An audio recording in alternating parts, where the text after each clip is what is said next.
Ok, entonces ahora vamos a ver lo que vendrían siendo operaciones entre conjuntos y qué es un conjunto. Un conjunto lo podemos pensar como una caja o un contenedor cualquiera, puede ser una caja, una bolsa, una botella, donde pongo elementos. ¿Qué elementos? Eso lo va a definir el problema en el que estemos trabajando. Por ejemplo, vamos a definir el conjunto dado. El conjunto dado lo vamos a conformar por los números que pueden salir en las caras de un dado.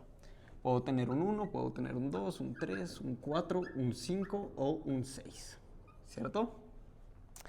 Pero dentro de este dado puedo definir algunos subconjuntos del conjunto dado. Un subconjunto es algo que puedo hacer con, o sea, diferentes organizaciones que puedo hacer con los elementos de un conjunto. Entonces, por ejemplo, puedo definir el subconjunto dado si par. Entonces, solo voy a incluir aquí los elementos del conjunto dado si son números pares. Voy a agregar entonces el 2, el 4 y el 6. ¿Cierto? Ese es mi primer subconjunto que voy a definir para este ejemplo. Luego puedo decir igualmente dado si impar.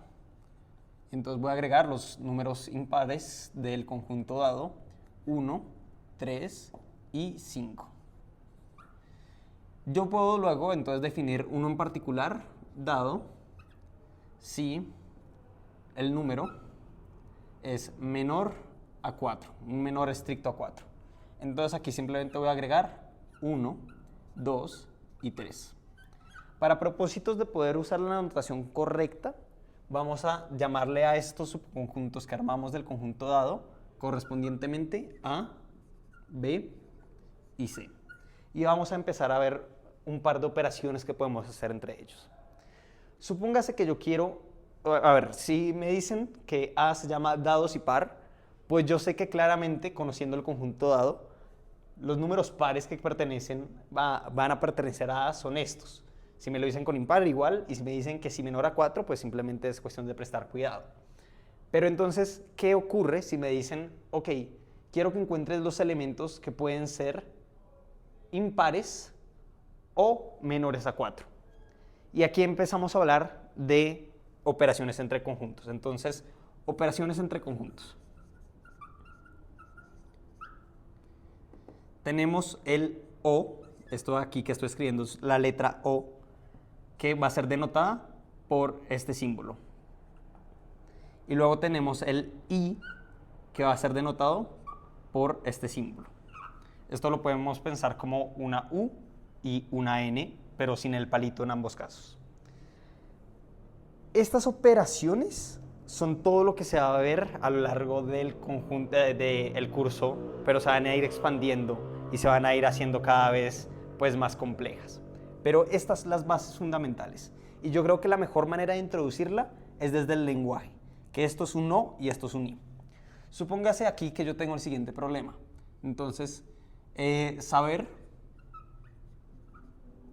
qué caras de un dado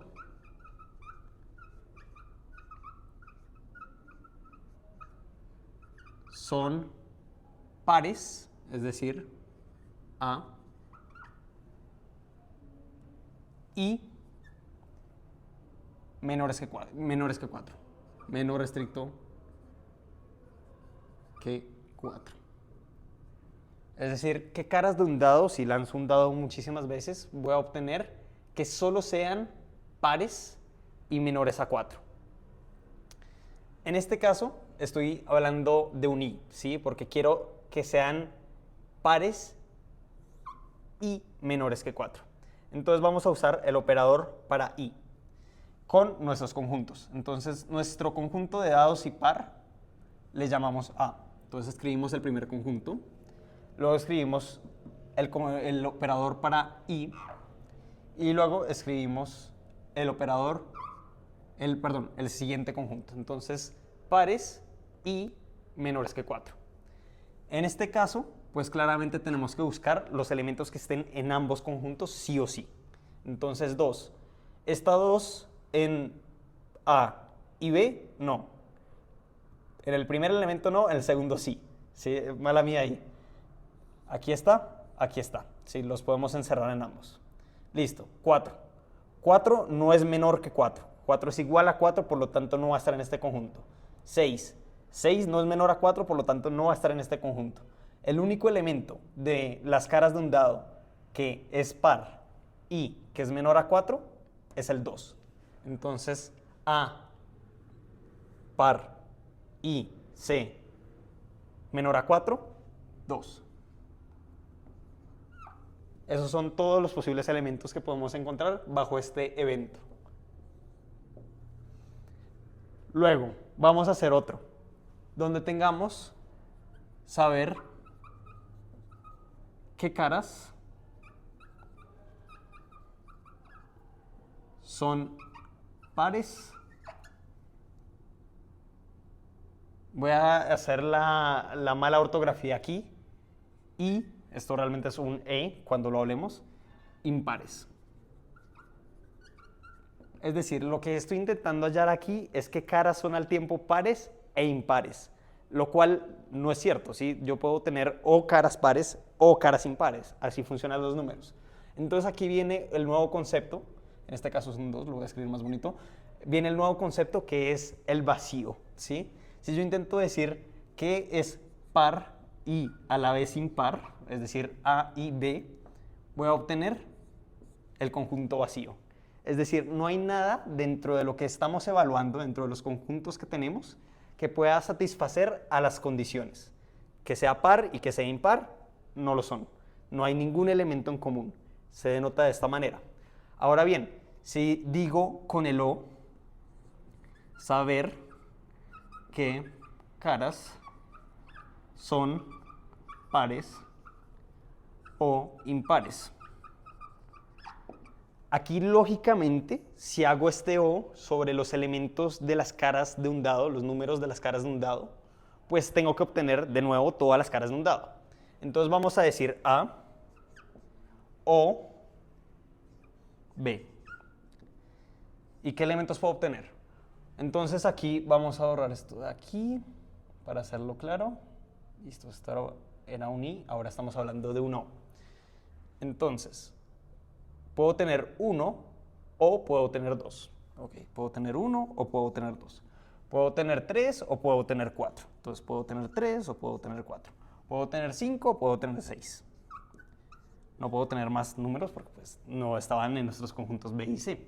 Y si nos damos cuenta, pues en este caso, donde habíamos obtenido con el I un conjunto vacío, cuando hacemos quiero saber lo que es par o impar, que realmente son las únicas dos subconjuntos que conforman todo el set original, el conjunto original, pues lo vuelvo a obtener. Entonces, que sea par o que sea impar, obtengo todo de nuevo.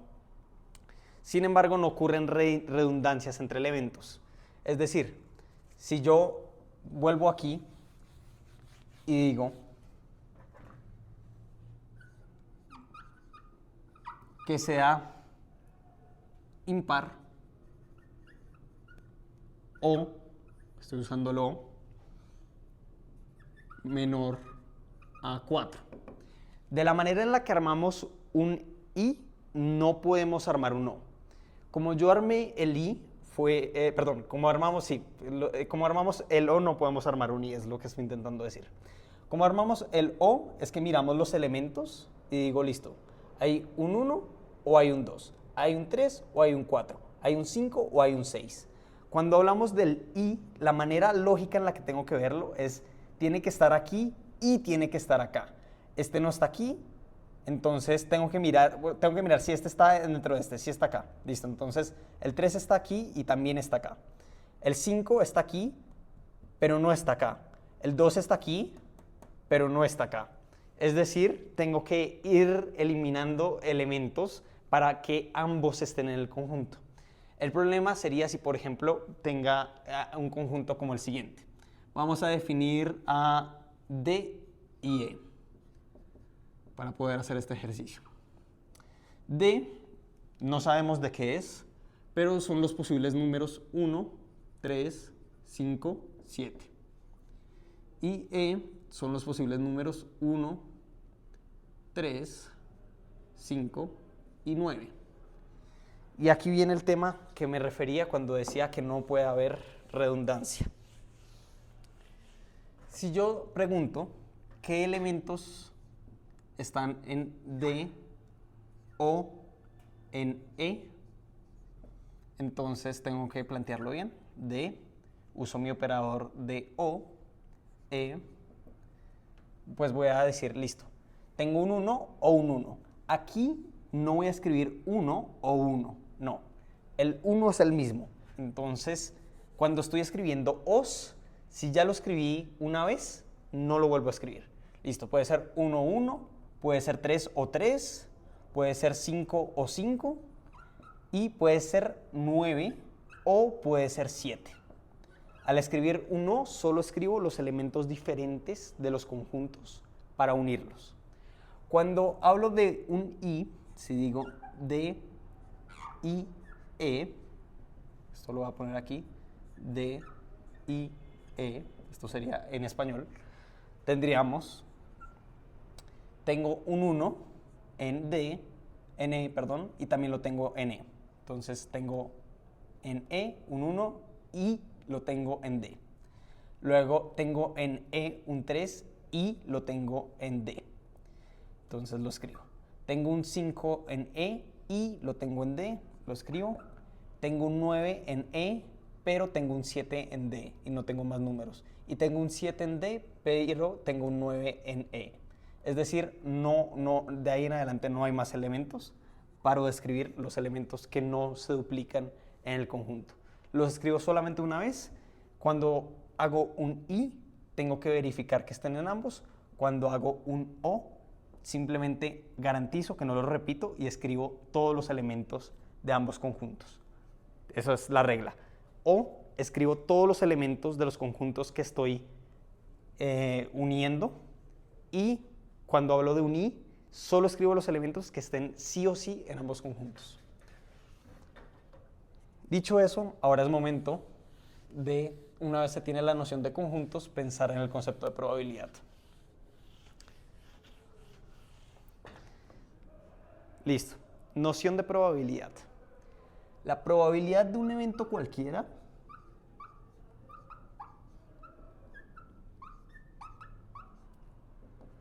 es número de casos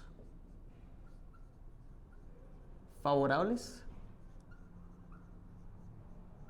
sobre el número de casos totales. Cuando yo hablo de casos favorables, estoy refiriéndome a casos de interés para un evento. Vamos a volver a nuestro espacio muestral del dado, donde puedo obtener los números hasta el 6. Listo. Ahora bien, yo voy a definir un evento, que normalmente en un problema es lo que me darían. Entonces, el evento va a ser probabilidad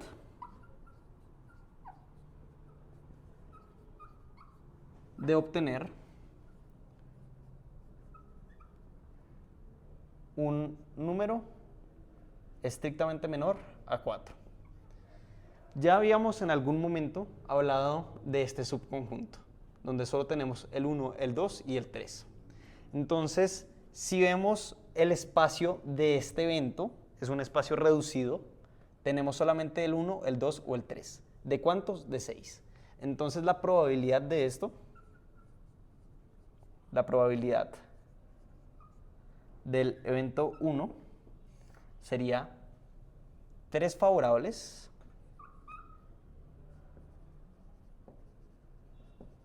sobre 6 posibles. Posibles totales. Eso sería 3/6, lo cual sería igual a 1/2. ¿Sí?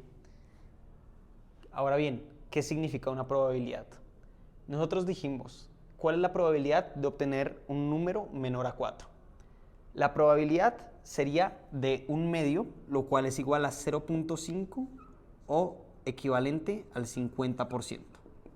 Significa que si nosotros hacemos muchísimos lanzamientos de dados, uno tras de otro, tras de otro, tras de otro, y vamos anotando los resultados, la mitad de las veces o el 50% de las veces vamos a obtener un número menor que 3. Esto es completamente lógico, puesto que tenemos un dado que solo puede obtener los números entre 1 y 6, y la mitad de las veces va a obtener un número que llegue menor que 4, es decir, de la mitad. Esto es completamente lógico, se entiende así. Lo mismo, de hecho, va a ocurrir para los números impares, 1, 3 y 5, que sigue esta misma probabilidad, y para los números pares, 2, 4 y 6, que sigue esta misma probabilidad.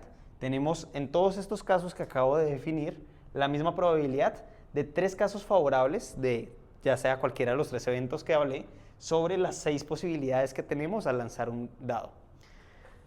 ¿Cómo se graba una probabilidad? Esto ya es un tema más de colegio, pero siento que me hubiera gustado haberlo visto en su momento, o haberlo entendido en su momento. Probablemente me lo mostraron, pero no lo entendí en su momento.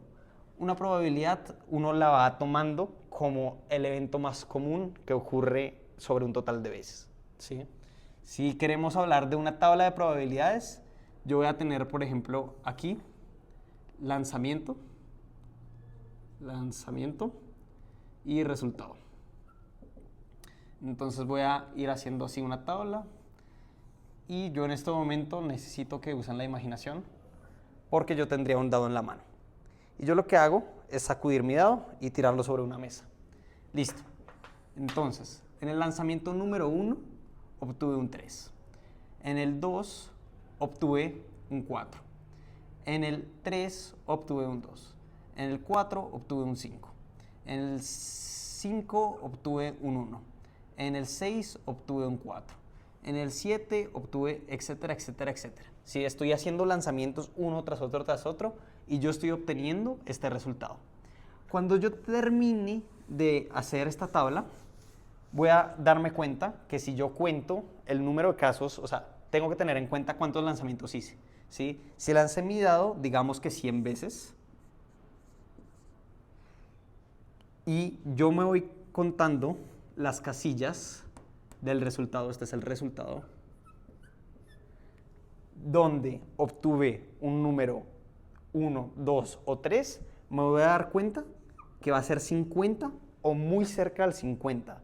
Eso es lo que la probabilidad realmente me está diciendo, ¿sí? Si yo lanzo un dado muchísimas veces, de ese total de veces, la mitad voy a estar obteniendo el resultado para el evento que definimos, que sería obtener un 1, un 2 o un 3. Listo. Esto de probabilidad de casos favorables sobre casos totales sigue siendo cierto, incluso cuando estoy haciendo ahora probabilidades entre conjuntos. Entonces, de nuevo, espacio muestral de dado.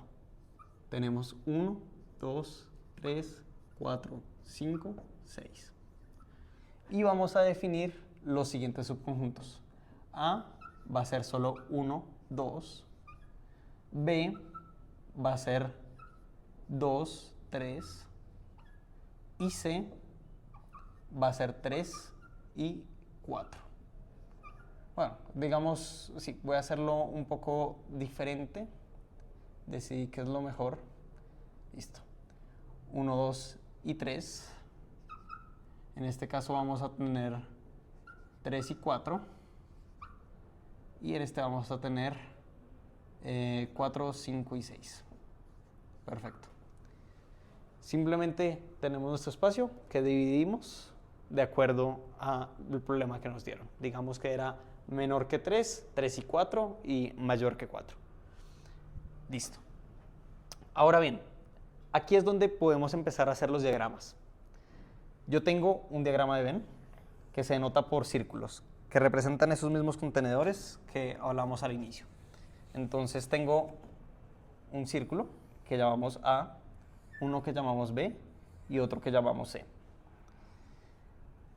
A, B y C. ¿Qué elementos están dentro de A?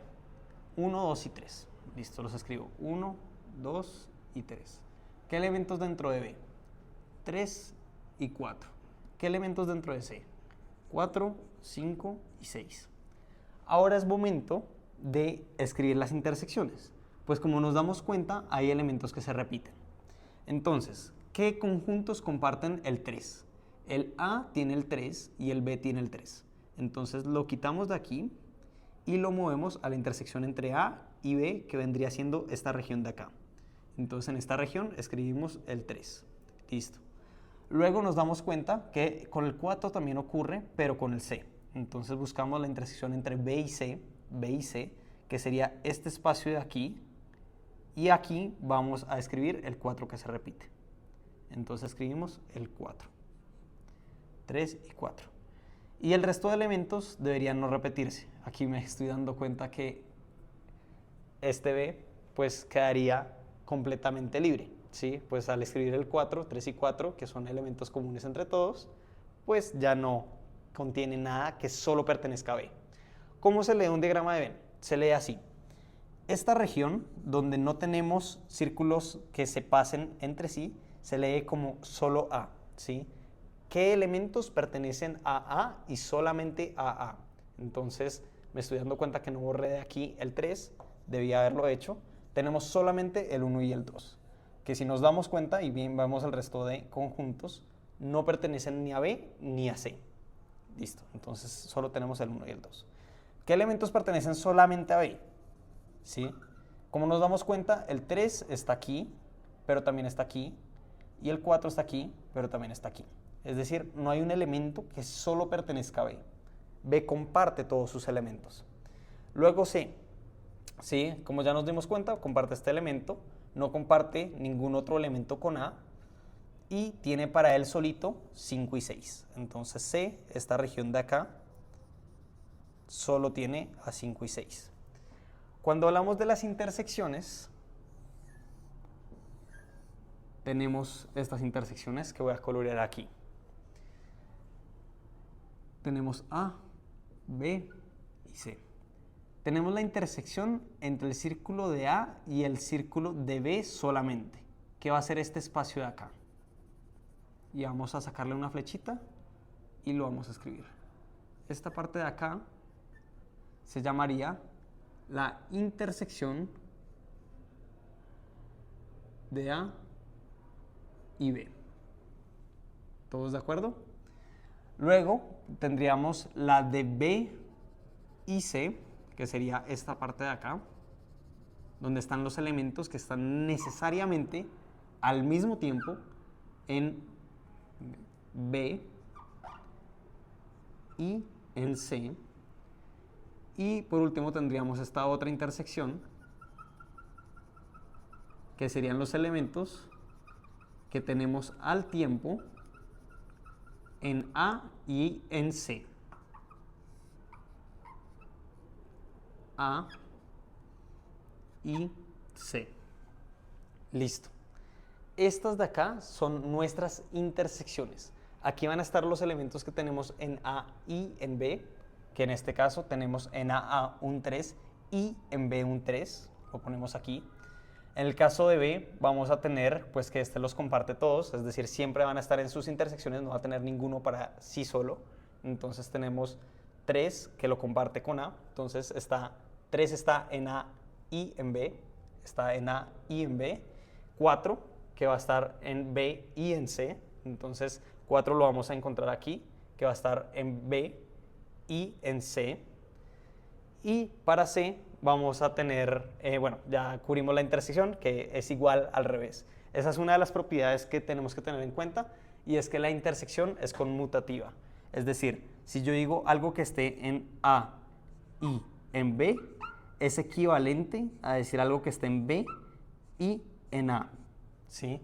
Es decir, yo puedo decir que mi 3 está en A y en B, o que mi 3 está en B y en A. No cambia nada en el lenguaje, no cambia nada en la matemática tampoco. Esto mismo también aplica al O. Está en A o en B, y está en B o está en A. No cambia absolutamente nada. Nos falta una intersección que no llegó a llenarse en este caso, pero que sería la mega intersección. Ese no es un nombre real, ese es el nombre que le acabo de dar. Pero esta intersección de aquí, que la estoy sacando hasta acá, sería elementos que estén en A y en B y en C. Este sería la unión, ¿sí? Elementos que estén en A al mismo tiempo en B y al mismo tiempo en C. Si estamos hablando de algún otro evento, podríamos tener cosas en este conjunto. Listo, vamos a hacer un ejemplo más complejo que podamos evidenciar eso. Que podamos evidenciar todos los elementos de un diagrama de Venn y cómo llenarlos. Entonces vamos a hablar de un espacio donde tengamos los números del 1 al 10. Los tres punticos denotan que aquí viene 2, 3, 4, 5 y luego 8, 9 y 10. Listo, todos los elementos entre 1 y 10 están ahí. Y vamos a hablar de un primer subconjunto. Que vamos a decir A va a ser par, pares, números pares pertenecientes, este es el símbolo para pertenecientes a S. B, vamos a hablar de números menores que 5, menores iguales a 5, pertenecientes a S. Y C, vamos a hablar de números, ¿de qué números hablamos para este ejemplo? Bueno, de números impares. Pongámoslo así, con impares pertenecientes a S. Listo. Entonces vamos a escribir nuestros conjuntos. Tenemos A, tenemos B, tenemos C. Listo. Podemos escribir todo esto. Si queremos, podemos escribir el conjunto de los pares, los conjuntos del menor o igual a 5, o el conjunto de los impares, enfrente del problema que nos dan. Pero en este caso, pues, asumo que esto ya lo hicieron en su mente o en un papelito al lado. Para los pares, listo. A, tendría todos los números 2, 4, 6, 8 y 10, ¿cierto? Para el B, tendría aquí 1, 2, 3, 4 y 5. Y para el C, tendría 1, 3, 5, 7 y 9. Pero tenemos las intersecciones, entonces vamos a empezar por eso. ¿Qué números comparten? Entonces vamos a escribirlo aquí. Voy a agacharme, bueno, voy a ponerlo aquí. Vamos a escribir las intersecciones. ¿Qué números son de A y de B? Es decir, ¿qué números son pares y son menores que 5? Entonces tenemos el 2, tenemos el 4 y el 6 ya se pasa, entonces no tenemos más. Luego entonces tenemos con B y C. Entonces B y C. ¿Qué números son menores a 5 y son impares? Tenemos el 1, tenemos el 3, no tenemos más números. Son más grandes que 5. Ah, perdón, es menor o igual, perdón. Tenemos el 5 en este caso. Porque sí, pueden ser menores o iguales al 5 y 5 es igual a 5, entonces lo tenemos en este caso. Ahora bien, ¿qué número tenemos que sea par y menor a 5? Entonces, menor a 5. Bueno, A y B, lo iba a escribir como palabras. Y C. Es decir, número que sea par y menor a 5 y impar. Algo muy bonito de estos problemas es que en el caso donde alguno nos dé falso, ya dejó de ser, ya no hay elementos. No me puede dar nada más que el conjunto vacío. Y aquí lo sé instantáneamente que este es el conjunto vacío. ¿Por qué lo sé? Porque tengo números que son pares y menores o iguales a 5. Sí, los tengo. ¿Tengo números que son impares y menores e iguales a 5? Sí, los tengo. Pero tengo números que sean al tiempo pares e impares. No, no los tengo. Si esto lo puedo reorganizar, me permite cambiar el enunciado a decir que sean pares y impares y menores que 5. Entonces, cuando vamos a evaluar esto, yo no puedo tener números que sean pares y impares. Y esto me da vacío, ¿sí? Y vacío y cualquier cosa siempre va a ser vacío. Es de las propiedades del vacío, ¿sí? Porque piénsenlo lógicamente. Yo tengo nada y nada tiene que también estar en algo. Y desde que ese algo no sea nada, e incluso si es nada, pues lo único que puedo tener es nada, ¿sí? Suena muy raro decirlo, pero pueden pensarlo con objetos, pueden pensarlo con recipientes. Si uno está vacío y en el otro tengo cosas que quiero comparar con el que está vacío, pues realmente no hay nada que vaya a ser común. Entonces, eso es lo que estoy diciendo aquí. Para esto, entonces vamos a cambiar C a D, y D lo vamos a llamar el conjunto deliberado de los números de 1, 2, 3. Listo, arreglado. Entonces tenemos que volver a reevaluar esto, donde B y D son impares pertenecientes, listo, ya no estamos hablando de un espacio, no, sí estamos hablando de este mismo espacio muestral, perdón, S del 1 al 10. Sí, listo. Entonces, que sean pares y que pertenezcan a D. Entonces, este es el que queremos evaluar. Ahora tenemos el 2. Entonces, 6, 2, 6 y 8. 2, 6 y 8 son números pares que también están en el conjunto D. Listo. Ahora sí podemos hacer esto porque ahora sí no nos va a dar vacío, como ya vimos anteriormente. Cualquiera de estas que sea mentira hace mentira a todo el enunciado. Es decir, cualquiera de estas que me dé vacío no me puede dar nada más sino vacío. Pero bueno, entonces queremos que sea par menor a 5 y que esté dentro de estos números. Par tenemos el 2, que es menor a 5, sí, y que esté dentro de D también. Listo, tenemos el 2. Par tenemos el 4, que es menor a 5, sí, definitivamente, pero no está dentro del D. Entonces, nuestra mega intersección es solamente el 2. Esto se suele denotar con estos corchetes y ahora sí lo podemos armar. Entonces, que esté en A y en B. Entonces, en A y en B tenemos el 2 y tenemos el 4. Que esté en B y en D tenemos el 3 y el 5. 3 y 5. Que esté en D y en A tenemos 2, 6 y 8.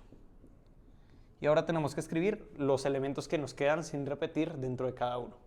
Entonces, para pares tenemos 2, 4, que ya están escritos, así que no los escribimos otra vez. 6, que ya está escrito aquí, y pues sigue perteneciendo a lo que cubre A. Tenemos 8 y luego tenemos 10. Entonces, A solamente tiene 10. B. B son números menores a 5 que no compartan. Entonces tenemos el 1 que no está, el 2 que sí está, el 3 que sí está, el 4 que sí está y el 5 que sí está. Solo tenemos el 1. Y el D sería pues chorrero de números, pero no podemos compartir estos que ya están dentro de esta circunferencia de D. Entonces tenemos un 1 que no está, lo anotamos, 2 sí está, 3 no está, no, sí, 3 está con B. 5 está también, 6 está también, 7 no está, 8 sí está y 9 no está. Entonces tendríamos 1, 7 y 9. Este marcador está muriendo. 1, 7 y 9. Ahora bien, ahora sí podemos hablar, uniendo ambos conceptos, de probabilidad con conjuntos. Voy a dejar